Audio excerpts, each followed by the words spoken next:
बहुत सारे प्रवासी मजदूर या इस जनपद के बहुत सारे छात्र या तीर्थयात्री जो अन्य प्रांतों में लॉकडाउन के कारण फंसे हुए हैं और जो आना चाहते हैं, उनके विषय में भारत सरकार, प्रदेश सरकार ने और अन्य प्रदेश की सरकारों ने पारस्परिक जो सहमति के आधार पर नीति निर्धारित की है, उसमें ये व्यवस्था है कि जिस प्रांत से जाना है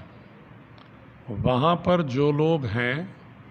वो अपने संबंधित कलेक्टर को, डिस्ट्रिक्ट मजिस्ट्रेट को या डीसी, जहाँ पर पुलिस कमिश्नर सिस्टम है, डीसीपी को वहाँ के कंट्रोल रूम में नोट कराएंगे कि मेरा नाम ये है, मेरा एड्रेस ये है, मैं यहाँ रहता हूँ और मेरा एड्रेस परमानेंट फला प्रदेश का फला जिला है। उसके आधार पर वहाँ के कलेक्टरों द्वारा जो सूची निर्मित होगी, वहाँ की प्रदेश सरकार उस सूची को उत्तर प्रदेश को भेजेगी और उसके आधार पर तिथि निर्धारित करते हुए प्रदेश सरकार वहाँ वाहन भेजेगी। इसलिए मुझे जिनके परिजन बाहर श्रम की तलाश में, रोजगार की तलाश में गए थे,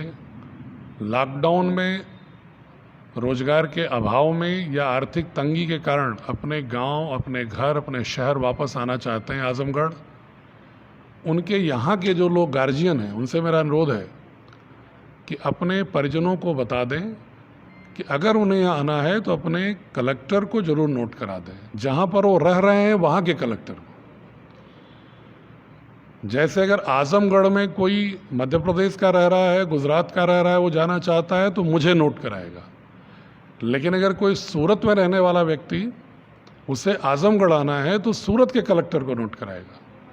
और वहाँ से संकलित करके सूची जब प्रदेश सरकार को हमारे आएगी, फिर प्रदेश सरकार उसके ट्रांसपोर्ट की व्यवस्था करेगी और वहाँ की सरकार उनका स्वास्थ्य परीक्षण कराते हुए जो ट्रांसपोर्ट के योग्य होंगे उनको भेजेगी और फिर इस जनपद में आने के बाद पुनः उनका स्वास्थ्य परीक्षण होकर के आवश्यक निर्णय स्वास्थ्य विभाग के विशेषज्ञों के आधार पर quarantine, home quarantine, institutional quarantine जो भी करना होगा वो किया जाएगा। इसलिए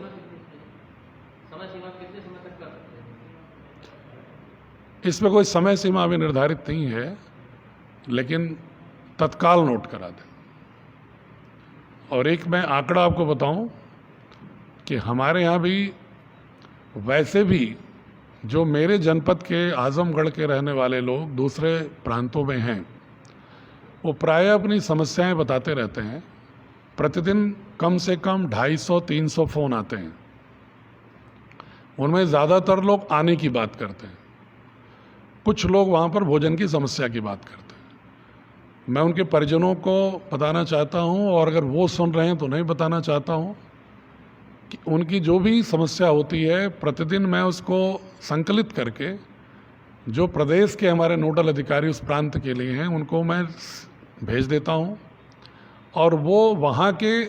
उस प्रांत के नोडल अधिकारी से वार्ता करके सलूशन कराते हैं। जो लोग आना चाह रहे हैं